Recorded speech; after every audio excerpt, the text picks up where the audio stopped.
My fiancée rolled her eyes and said, "You're overreacting again." I replied, "Not this time." Then I canceled the venue, returned the ring to her family, blocked everyone, and I smiled when the truth came out after I left. Hey Reddit. I'm 23, a guy who's always been the type to trust too easily, pouring my heart into relationships without second-guessing. Growing up in a quiet suburban town, I learned early on that loyalty meant sticking around even when things got rocky. My parents' marriage was a testament to that, full of ups and downs, but always enduring. So when I dove into love, I did it headfirst, believing that if you gave everything, you'd get it back tenfold. I work a steady job in tech, crunching code for a mid-sized startup that keeps me busy but not overwhelmed. My days are filled with debugging apps and virtual meetings, but evenings are my escape, unwinding in my small apartment with its mismatched furniture and a balcony view of the city lights. It's not fancy, but it's mine, a place where I can dream big without distractions. I thought I'd finally found the one with my fiancée. We met 2 years ago at a mutual friend's barbecue, of all places. She was laughing with a group, her energy infectious, and when our eyes met, it felt like fate. We clicked instantly, shared love for hiking, binge-watching sci-fi shows, and late-night talks about our dreams. She was ambitious, working as a marketing coordinator, always pushing me to try new things. We moved in together after a year, blending our lives seamlessly.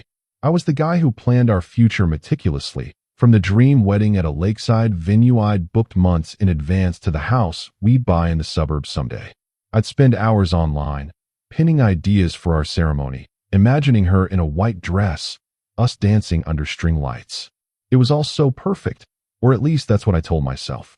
But deep down, I had this nagging feeling that something was off, like I was ignoring red flags just to keep the peace. Little things started piling up.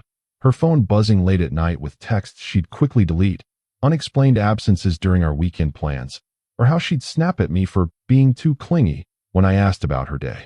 I'd brush it off as stress from work or my own paranoia, convincing myself that true love meant overlooking flaws. After all, I'd invested so much time, emotions, even a custom engagement ring I'd saved for. Yet, in quiet moments, alone in the apartment, I'd stare at the ceiling, wondering if the cracks in our foundation were widening. I didn't want to rock the boat. I just wanted the fairy tale to last. Little did I know that nagging doubt was about to explode into something I couldn't ignore. As I stood there in our living room, heart pounding like a drum in my chest, the air thick with the scent of her perfume mixed with the faint aroma of last night's takeout, my fiancée rolled her eyes and snapped, "You're overreacting again."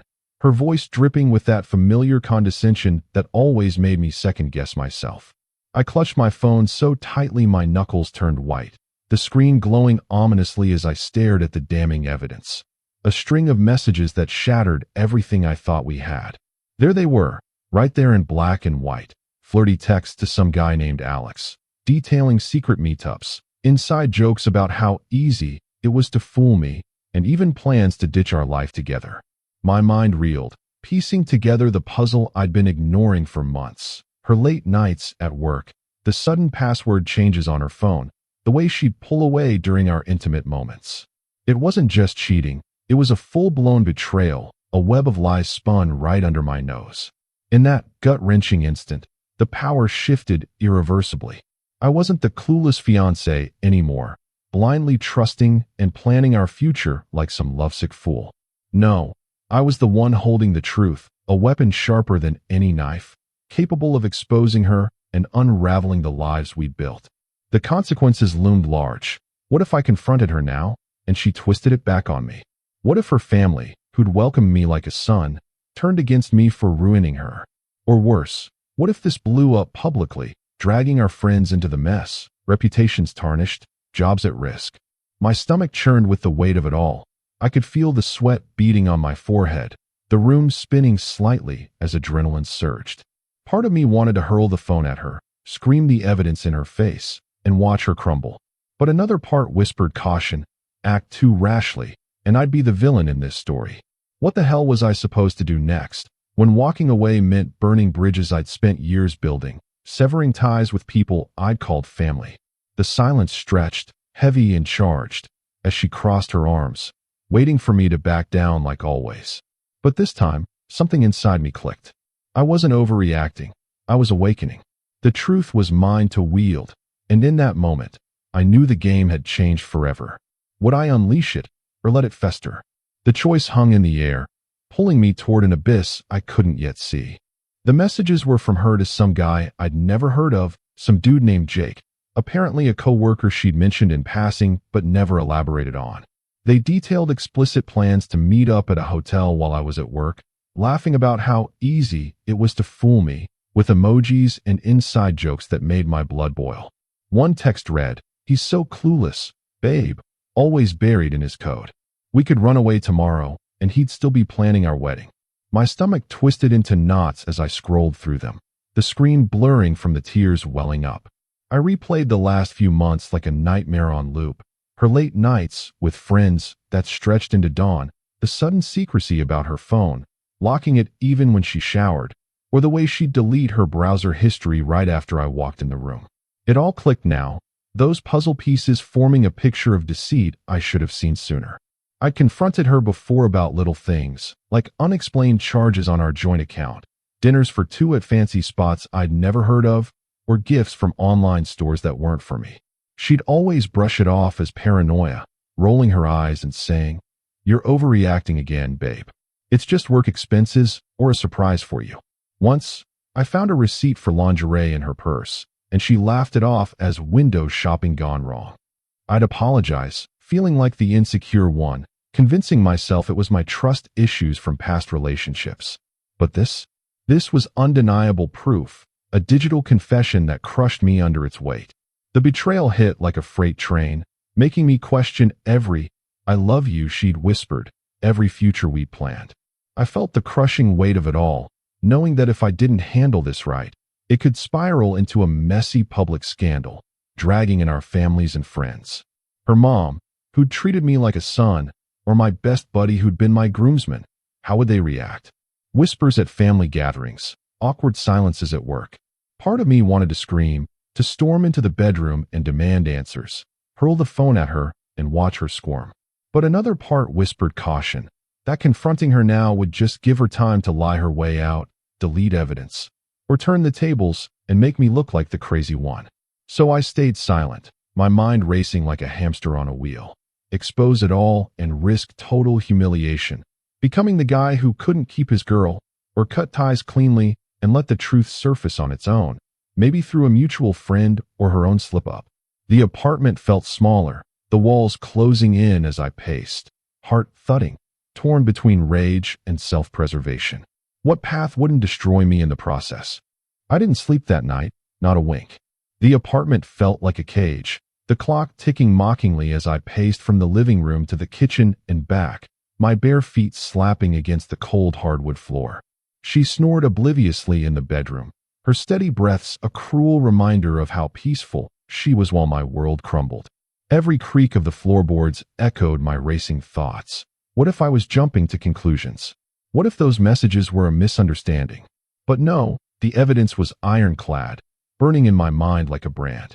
I stared out the window at the dark city skyline, the distant hum of traffic a stark contrast to the storm inside me. By dawn, as the first light filtered through the blinds, I'd made up my mind. No more hesitation. It was time to reclaim control. I grabbed my phone with trembling hands and called the wedding venue first, our dream spot by the lake, where we'd envisioned exchanging vows under a canopy of stars. The coordinator picked up, her cheerful voice grating on my nerves. "Personal reasons," I muttered, my voice steady despite the lump in my throat. She sounded shocked, probing for details, but I hung up before she could pry, the finality of it sending a shiver down my spine. Next, I drove to her family's house, the engagement ring, a custom piece I'd scrimped and saved for, burning a hole in my pocket like a guilty secret. The suburban street was quiet, birds chirping as if nothing was wrong. Her mom answered the door, all smiles until she saw my face, her expression shifting to concern. "I can't do this," I said, thrusting the ring into her hand.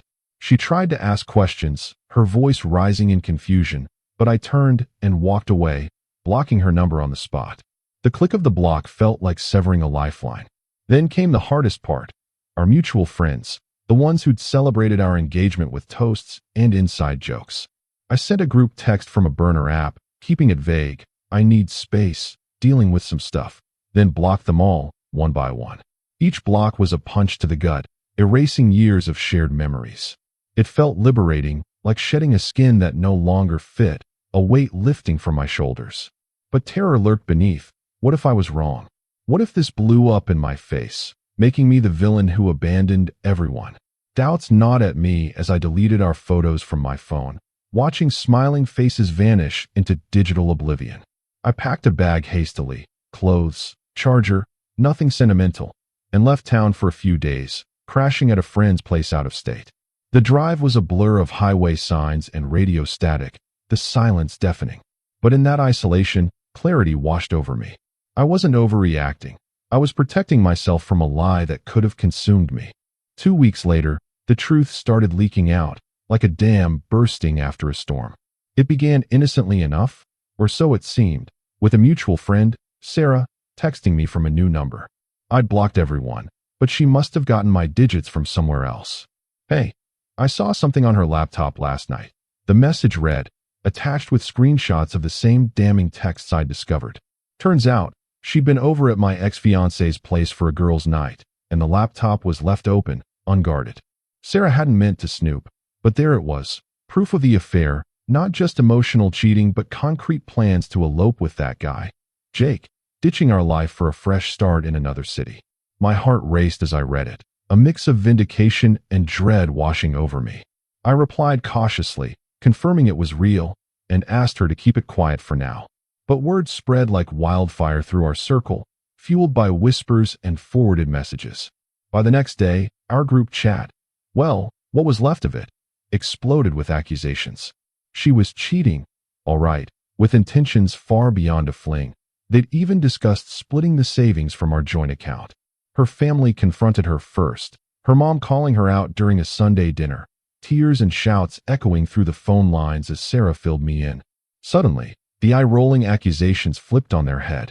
People who'd once dismissed me as paranoid, calling me overreacting behind my back, were now apologizing profusely, texting me from blocked numbers, saying things like, "We should have believed you, man. Sorry we doubted." It was surreal, like watching a house of cards collapse in slow motion. I watched from afar, scrolling through social media anonymously, as her reputation crumbled. Posts turned vicious. Ex-friends unfriended her en masse, sharing cryptic stories about trust issues and hidden lives. One viral thread on a local forum dissected the whole mess, with strangers piling on. It was messy, chaotic, with her pleading innocence in public comments that only made things worse. But amidst the fallout, I felt a twisted sense of justice bubbling up. The power had shifted back to me in a profound way. I'd dodged a bullet, escaping a toxic web before it ensnared me completely. Now everyone knew why I'd walked away, not out of paranoia, but self-preservation. It stung, sure, but it also healed something inside. Now, months later, I'm finally rebuilding my life from the ashes of that betrayal, and it's a process that's both exhausting and exhilarating. I've moved into a new apartment in a different part of town, one with better light and no lingering memories of her. Work's been a steady anchor. I've even gotten a promotion at the tech firm, channeling my focus into projects that challenge me without the emotional baggage. Weekends are for hiking solo or grabbing coffee with new friends, people I've met through hobbies like rock climbing, who don't know my past. It's not perfect. There are nights when I wake up from dreams of confrontation, heart racing, but those fade with time. Physically, I've hit the gym harder, turning stress into strength, and mentally, therapy has helped me unpack the trust issues I carried from childhood. I smile when I think about that pivotal day, how her casual dismissal of me as overreacting was the last straw that shattered the illusion and set me free. It wasn't just about the cheating. It was about reclaiming my power in a relationship that had me walking on eggshells. I've learned to trust my gut, to not ignore those red flags that once seemed like paranoia. Now, I spot them early, subtle changes in behavior, unexplained secrets, and address them head-on, whether in friendships or future romances.